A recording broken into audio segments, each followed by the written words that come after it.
And I'll hand over to you.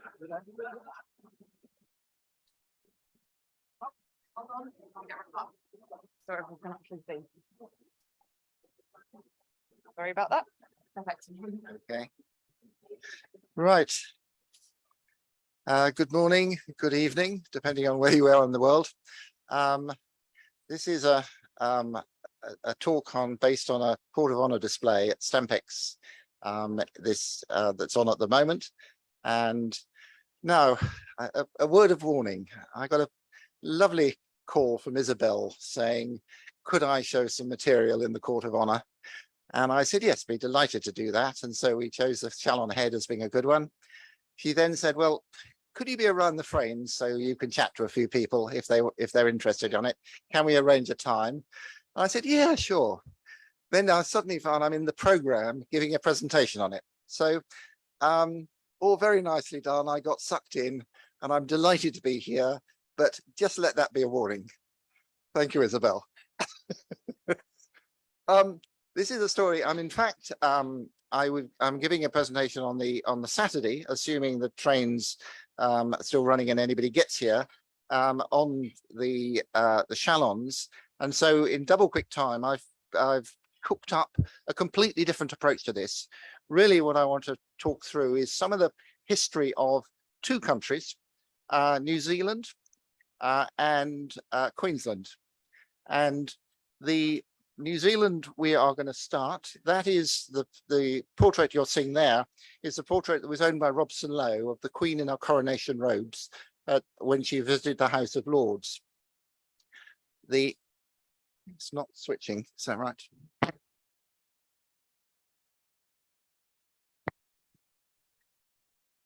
Yeah, okay, thanks. Yeah. From this, there were many prints made by cousins of this portrait. And on the left there, you see one of those, a miniature one, which is very akin to the New Zealand and Nova Scotia one. And on the right is the other Chalon, two completely different portraits. The other Chalon, in fact, was done by Edward Henry Corbould. And there was a little watercolor in the Queen's collection from which all of those stamps came. And so we always think of these as sort of one unit. In fact, there are two different units on here.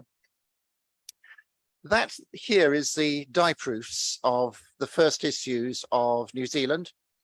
And these were all engraved by Perkins Bacon in London, and the dies remained in London and were eventually destroyed.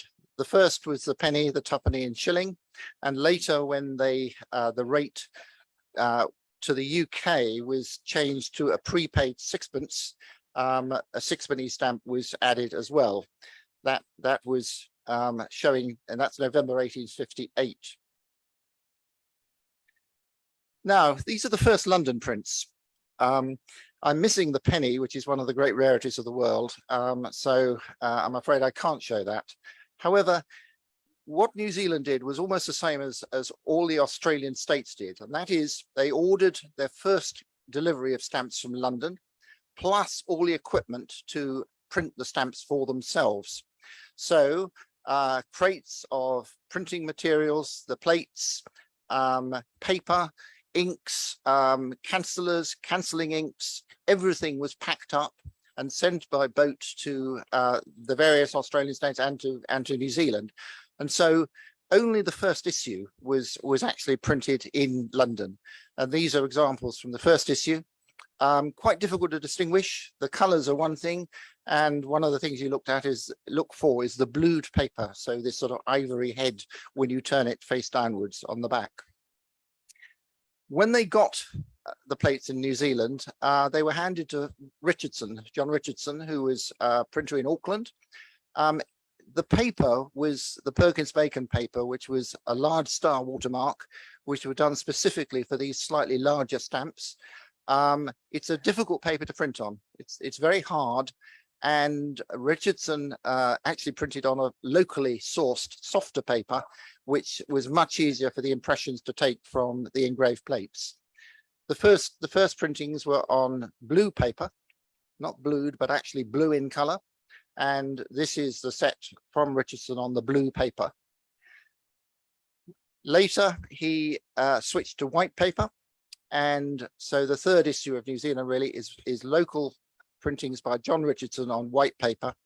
There were two easily distinguished types of those.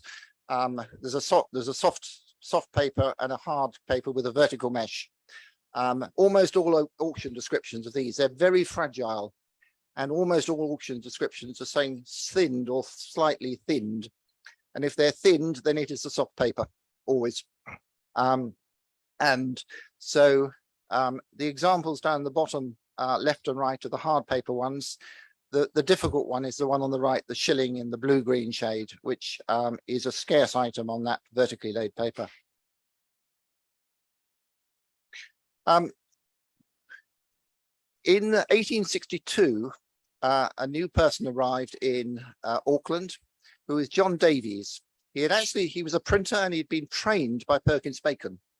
So because of that, he very quickly got handed the plates, and for there until the end of the Chalon period, he printed all of the stamps there, and indeed beyond the Chalon period. And he was fully able to use the large star paper. So he had the practice in London on that, and so thereafter we get the large star paper used extensively for the stamps of New Zealand. These are the first issues that he printed, which are imperforate, and and you'll see there's a threepenny value that is added when the local rate went up from twopence to threepence. They issued a specific threepenny stamp to pay that rate. Perforations, official perforations, didn't come in until a little later. However, in Dunedin, they got the imperforate sheets and perforated them locally. Ferguson and Mitchell were the printers who actually had a perforating machine, and so these early issues are known with the Dunedin Perf 13s. When you're collecting them, the ideal is obviously to have the actual postmark showing Dunedin on them. These, let me just put on my glasses to see. New Zealand being a long way away, ordering new materials was always an issue, and they ran out of the large star paper and were searching around for local papers to print on. And the top row here is the printing on the Pellier paper, which is a very, very thin, fragile paper. The twopenny stamp, the second along, always looks like this. This is actually quite a good color. For some reason, the blue ink and the paper seem to react together, and it gives this very blurry look to it, but that is how they come. So the stamps below on a thick soft paper, they are very, very like the second Richardson white paper printing, but you can tell because the plate by this time was starting to wear a bit. And so if you get a worn plate printing on a no watermarked soft paper, then this is what the stamp is. At one time they ordered some new paper from De La Rue in London, and which had the watermark NZ on it. And there was a printing in 1863 on the NZ paper. So these are the imperf ones. We're still looking at before official perforations, and the Dunedin perforations at the bottom, the Perf 13s. Now these, the new perforator came into being in 1864, and from there on, all officially issued stamps were perforated by the 12.5 perforator, and later there's a few other ones came in as well, but this was the one that was used extensively through all of these issues. You can see the twopenny plate starting to get quite worn, because that was the one that was used the most, and the new fourpenny value was issued, first of all printed in a red color, and later printed in a yellow color. And so that is the reasonably common Perf 12.5s of New Zealand. A lot of these stamps are not hard to find. They're relatively common. What's difficult is to find them in nice condition. And you actually have to look quite hard to find ones that you don't think 3 months later, why on earth did I buy that? So what I've tried to show here is the ones that I would be proud to own and I don't regret 6 months later. Plate 2, as I said, was getting worn, and the block on the left is a proof sheet on a sort of heavy glazed paper showing just how worn it was. You can see the design is almost starting to disappear, and a new plate was ordered from London. It's one of the few colonies who had a duplicate plate or a second plate ordered, and the top right block is a print that was done in London in colour. It is listed as going out to New Zealand with the plate, and it is I think the only known block of this. It's a difficult proof to find. Down the bottom is just showing a print from the new plate to show how much less wear there is. Now, in the 1870s, they were starting to experiment with after the final supplies of the large star paper. They introduced a new perforator. I'm not quite sure of the story of it because as to why they use this, but anyway, we get a Perf 10 coming in on a number of these stamps. These you will see the penny stamp is now brown, and the twopenny stamp has gone from blue to red, and the sixpence stamp has gone to blue. And the logic of that was to try and prevent people from cleaning stamp and the stamp becoming a lower value. So the three values changed. They changed their color in the early 1870s, and we get this point where new perforators came into being. The end of the Chalon period shows really we've run out of the large star paper, and we were that Davies was casting about for anything really that he could use. And there's a whole range of different combinations in this period, some of them extremely rare. And what we've got here is the no watermark paper in the new colors, and we've got various other papers. And this was really the end of the Chalon period, and it was using up the residue of what they could find before they went on to the side face issues, which were the typograph issues that came on after this date. The second part of this is another country, which is Queensland. This is the gorgeous little watercolor portrait in the Royal Philatelic collection, done by Edward Henry Corbould, of the other Chalon head.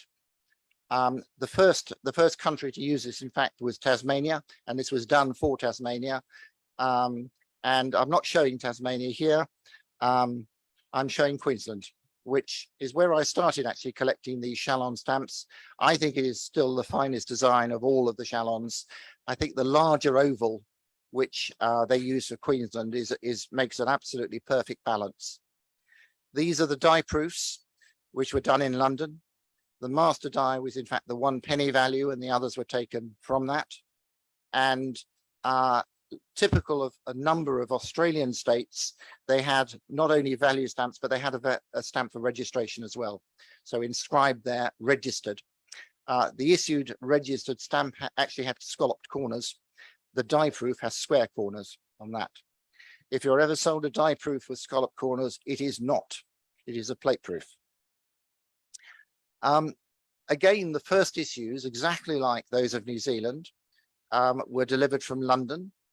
The plates went out a little later, and so there were 2 or 3 issues from London before the plates were delivered to Brisbane. These are the 3 London values: 1 penny, 2pence, and 6pence. They were issued in late 1860, were printed in the middle of 1860, at exactly the time when Perkins Bacon bought its first perforating machine. It had what is called the A perforator, which did a line perforation, and the deliveries to New Zealand, to Queensland, were a combination of imperf and perf. So the first issues of Queensland, a first day cover, if they existed, which they don't to my knowledge, could have a perforated stamp or an imperforate stamp on it, which is really quite unusual. Normally one progresses to the other. I'm very proud of the two strips at the bottom. I think they're probably the largest known. There is a similar strip of the sixpenny, which has always eluded me. And the unused stamps are scarce items, both perforated and imperforate. Queensland new paper was ordered because, of course, the large star paper, which the first ones were printed on, really wasn't designed for these shorter stamps. It was designed for the large Queensland, the large New Zealand type stamps, similarly for Tasmania, for South Australia, etc. And they ordered new paper with the same star watermark, but a smaller version, designed for this shape of stamp, which is exactly the size of the penny black. So 240 in a sheet, and so the small star paper takes 240 of the smaller size stamp. This, in fact, this is the clean cut perforator before it started to wear. It wore quite quickly because Perkins Bacon didn't look after it terribly well. In fact, there is a little tiny printing in this period, which was perforated on the new paper with the clean cut perforations. And the tuppenny, to my knowledge, is the only known multiple of these. There is a shilling multiple that was sold in Australia a couple of years back. Otherwise, these are probably, in terms of numbers printed, among the rarest of the Queensland stamps. You'll see at the top the Queensland registered with its scalloped corners, and that is what it looks like on the plate, not with the square corners. As I mentioned, the perforator was not well maintained, and by the end of 1860, early 1861 and onwards, really, the perforators became very, very rough. The pins often did not go through the paper, and so you get these rough perfs, which you see across the whole of the colonies. If you collect British West Indies, then the rough perfs are probably the normal ones you see. There aren't that many in the early state of the perforators. Now, blocks which look quite impressive.